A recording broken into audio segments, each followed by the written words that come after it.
आंबेडकरी समाजामध्ये अतिशय दुःखद घटना या ठिकाणी झालेली आहे। काल सूर्यवंशी यांची अंत्यविधी या ठिकाणी करण्यात आली।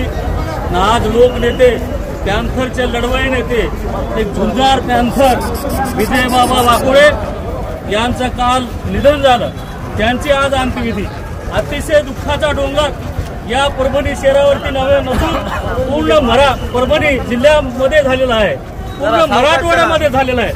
अतिशय असंतोष या ठिकाणी पसरलेला आहे। या ठिकाणी जे पोलीस प्रशासन आहे त्यांनी जाणीवपूर्वक या ठिकाणी बाबासाहेब आंबेडकरांच्या पुतळ्याला संरक्षण न देता त्या ठिकाणी हरामखोर जे बदमाश समाजकंटक त्यांनी संविधानाच्या प्रतिकृतीची त्या ठिकाणी विटंबना केली आणि त्यांना पोलिसांनी पकडलं। परंतु आमचं शासनाला म्हणणं आहे की ज्या वेळेस बाबासाहेब आंबेडकरांचा आणि संविधानाचा अवमान करणारा कोणी हरामखोर समाजकंटक असतो तो कसा रुग्ण मनोरुग्ण कसा असतो, नेमका बाबासाहेबाचाच पुतळा त्या मनोरुग्णाला कसा दिसतो, नेमका बाबासाहेबांचं संविधानच कसं त्या मनोरुग्णाला दिसते, याच्यामुळे आमचा असंतोष आहे। या सरकारला सांगायचं आहे की आपल्या ह्या हयगईमुळे पोलीस प्रशासनाच्या मुजोरपणामुळे या ठिकाणी अतिशय संतापाची लाट उसळलेली आहे। कोबिंग ऑपरेशन या ठिकाणी मोठ्या प्रमाणात झालं। घरामध्ये घुसून माझ्या माता भगिनीला मारण्यात आलं, महिलांना मारण्यात आलं, पुरुषांना मारण्यात आलं, तरुणाला मारण्यात आलं। विनाकारण एका माझ्या तरुण बांधवाला भीमसैनिकाला 4-4, 5-5 SRP पोलीसवाल्यांनी दामटून मारलं। हे कुठला कायदा आहे?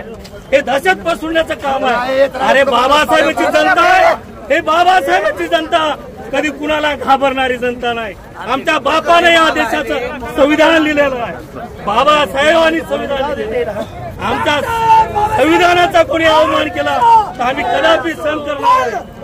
मी शासनाला या ठिकाणी विनंती करतो, आमचे जे विजय बाबा वारले ह्या ठिकाणी निधन झालं त्यांचं स्मारक ह्या ठिकाणी झालं पाहिजे।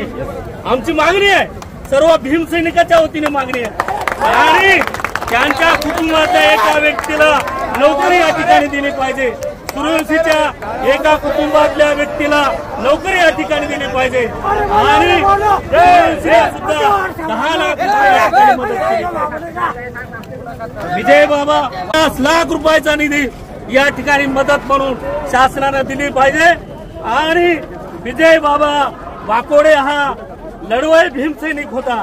बाबासाहेबांचा विचार, संविधानाचा विचार तळागाळातल्या लोकांना सांगणारा एक नेता होता।